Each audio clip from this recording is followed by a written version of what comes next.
Oh my! My scream echoed through the air. Honestly, how many times do I have to say it? When the glass is empty, pour the beer right away. Oh dear, the glass is broken. Isabella, clean it up quickly.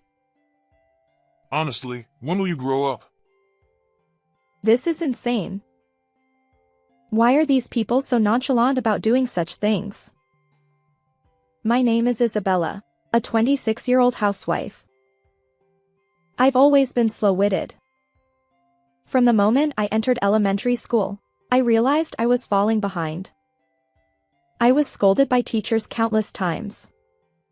Why couldn't I do such simple things? My parents are neither particularly enthusiastic about education nor completely neglectful. When my test scores were poor, they'd say, "Do better next time," and when it continued, they suggested, "How about going to a cram school?" I tried attending a cram school once, but the teacher's pace was too fast for me to keep up. Gradually, I became reluctant to go, and I started spending time at the park instead. However, I was soon caught when the cram school contacted my parents because I hadn't been showing up.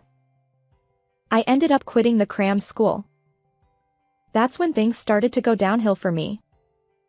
The moment I gave up, realizing that nothing could be done, everything became inconsequential, and I started hanging out with a bad crowd. Middle school was the worst time. Every day, we loitered at a convenience store, getting into cigarettes and alcohol. I'd leave home after my parents went to sleep and return before they woke up. That cycle continued. As a result, attending regular classes during the day was impossible, and I spent most days just sleeping. It was like going to school only for lunch. Later, I managed to get into a high school where you could enroll just by writing your name, but I had no motivation to study and dropped out. At that time, I left home after endless arguments with my parents, creating a rift between us. Since then, I've been working tirelessly at part-time jobs while living alone. But as I started working and living independently, I realized how much my parents had supported my life. The chores my mother did as a matter of course weren't actually ordinary, and my father going to work every day wasn't a given. I understood how I had taken their support for granted and how naive I had been. Still, back then, due to a mix of pride and embarrassment, I couldn't bring myself to visit my parents and apologize. After that, I resolved to live earnestly. In between my part-time jobs, I revisited the basics of compulsory education. 3 years later, I passed the GED exam and decided to take the evening courses at a university. Somehow, I managed to scrape by with the minimum passing score. I was overjoyed. Although it was a lower-ranked university, it's incredible that someone like me, who used to be foolish, could go to university. Feeling a bit embarrassed, I wrote a letter to my family, sharing only the news that I had been accepted to an evening university without revealing my address. From then on, I continued my life, working during the day and attending university at night. The evening university attracted a diverse crowd. There were men in suits who perhaps came after work, as well as older women who wanted to relearn. Interacting with these people allowed me to understand various perspectives, and I consider it a valuable experience. After graduating from university, I landed an office job at a small company. If my old friends saw me now, they'd surely be surprised. My life had changed significantly. And my life took another turn, a meeting with Michael. Michael was a senior colleague at the same company. He was the one who taught me the ropes when I joined. Eventually, he started inviting me out for meals, and our relationship naturally blossomed. 3 years later, he proposed, and we got married. He wanted me to focus on our home, so I decided to leave my job. I never dreamed that the rebellious girl I once was would end up leaving her job for marriage. When it came to informing my parents about the marriage, I could only do so through a letter. After all, we had parted ways in a heated argument back then, and I feared they might no longer care about me. Following our marriage, I ended up living with my in-laws in their home. My husband was the eldest son, and it was customary for the in-laws to live together. During the marriage introduction, I didn't have a negative impression of my in-laws, and there was a part of me that craved family love, so I agreed to cohabitate without much thought. Little did I know that this would mark the beginning of a living hell. I began experiencing severe mistreatment from my in-laws and husband. Isabella! Your cleaning is far too slow. Bathroom, toilet, weeding the garden. Do it more efficiently. Hey! I asked for tea. How long do I have to wait? Unbelievable! Hey, for breakfast, I prefer bread. I'll have yogurt. Mornings are for yogurt and fruit. My in-laws and husband were shamelessly demanding. Despite this, I clung to the strange notion that I needed their approval to be accepted by this family and in this house. So, I continued to be meek. Unfortunately, this only fueled their audacity even further. Isabella, give me a massage. Ah, excellent. I'll be next. Well then, after Dad, maybe I'll get one too.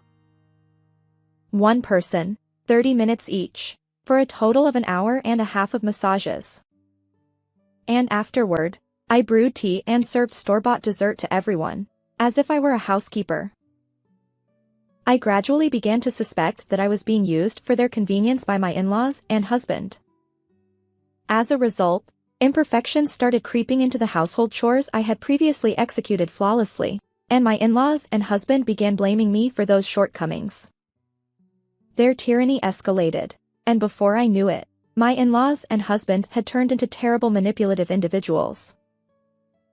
Oh my!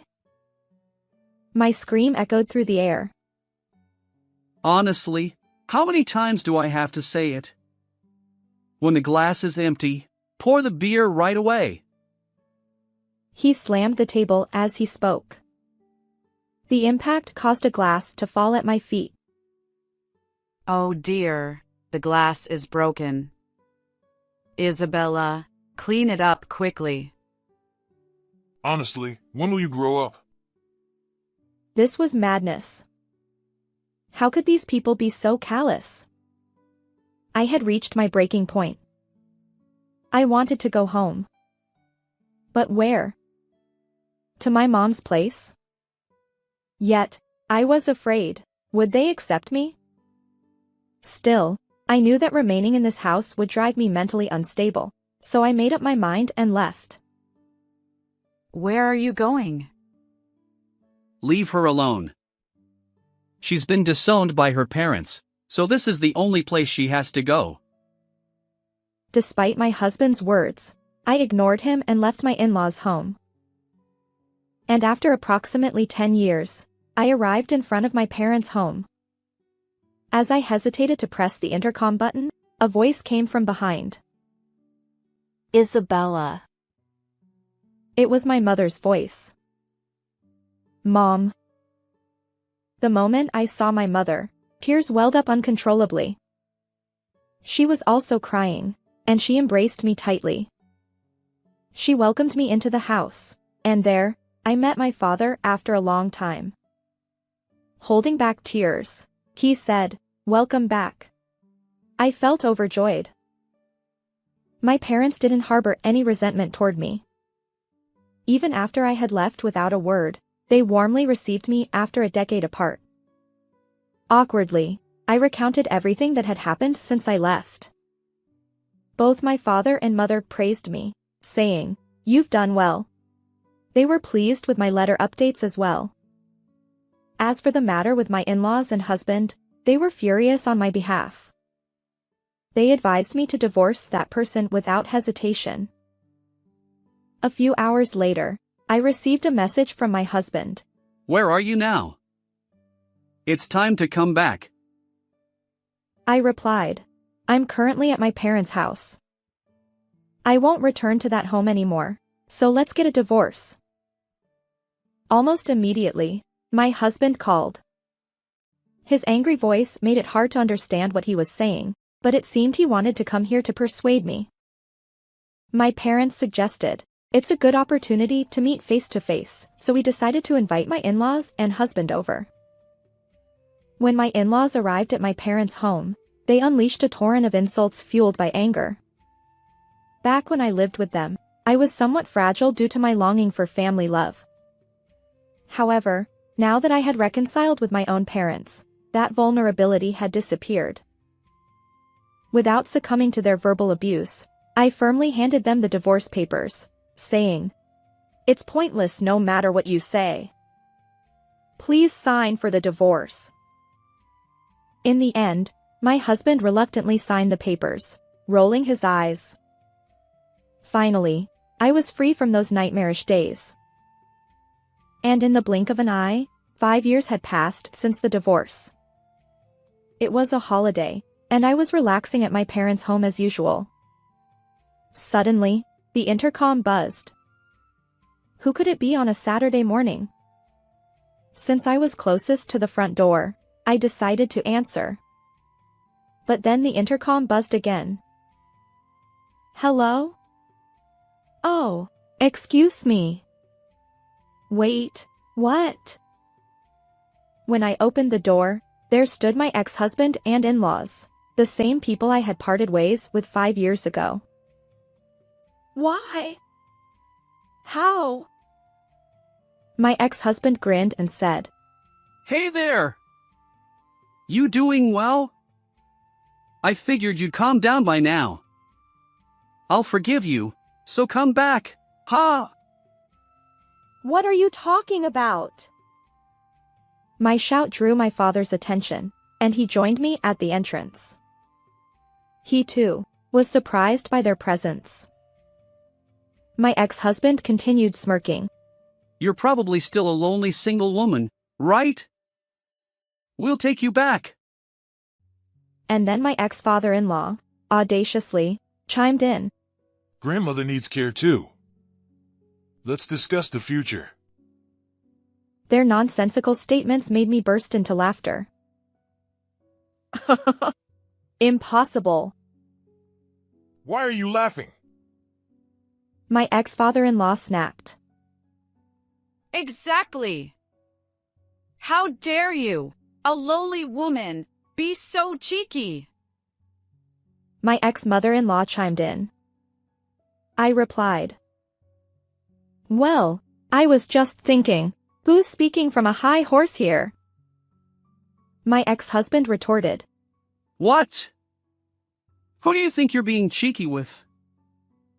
He seemed to believe that his forceful tone, reminiscent of our cohabitation days, would sway me.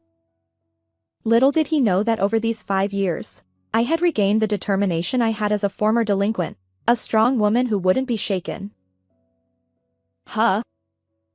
Obviously, I'm talking to you. This abusive jerk. My ex-husband and in-laws stuttered, taken aback by my intensity. Suddenly, my voice surprised my mother, who approached, saying, Isabella, calm down. The baby just woke up. I apologized while cradling my daughter. Oops, sorry. A baby? I explained. I've remarried and have a child now. So, there's no chance of reconciliation with you. Not that I intend to, anyway. You're kidding. My ex-husband, clearly frustrated by the lack of compliance, retorted and kicked the flower bed outside the front door. I hurried inside, ensuring my daughter's safety, while my ex-husband attempted to force his way in. My father stepped in to stop him. In the next moment, my ex-husband let out a cry of pain. Ouch! Noah. Noah was my current husband. It seemed he had returned from his night shift just in time. Noah twisted my ex-husband's arm. What are you doing? You! What the hell? Let go! My ex-father-in-law chimed in. Release my son! I'll call the police! Noah replied. Huh? I am the police. Ah! Noah turned to me. Isabella, who are these people? Ex-husband and in-laws. They suddenly showed up, trying to force a reconciliation. When I resisted, my ex-husband got angry and kicked the flower bed. Wait, hey. You don't need to explain so clearly. Noah declared. They're completely out of line. I'll call for backup. This is ridiculous. Soon after, a police car arrived, and my ex-in-laws and ex-husband were taken away. The neighbors watched like curious onlookers, and my ex-in-laws and ex-husband hung their heads in embarrassment as they got into the police car. And the reason my ex-in-laws and ex-husband visited me was as follows. It turns out that they had been squandering Michael's grandfather's inheritance and grandmother's pension, indulging in gambling and a life of luxury. However, when his grandmother's health deteriorated, and she needed care, her pension was being used to cover the costs of her care facility. So, they decided to call me back and try to take advantage of my family's wealth. They probably assumed that if they shouted at me, I would comply with their demands. They completely underestimated me. Upon learning that I had remarried a police officer, my ex-in-laws and ex-husband likely decided never to involve themselves with me again. By the way, let me share how I ended up marrying a police officer. During my evening university days, I became close friends with a woman in her 50s who was in the same seminar. Even after graduation, we continued to meet up for drinks regularly. After my divorce from my ex-husband, she suggested that I meet her nephew, Noah. We hit it off, and that's how we ended up getting married. Life is unpredictable, and I never imagined finding happiness through such connections and bonds. Moving forward, I plan to enjoy each day while nurturing a good relationship with my husband, parents, and watching my daughter grow. How did you find this story? Don't forget to subscribe to the channel. See you in the next video.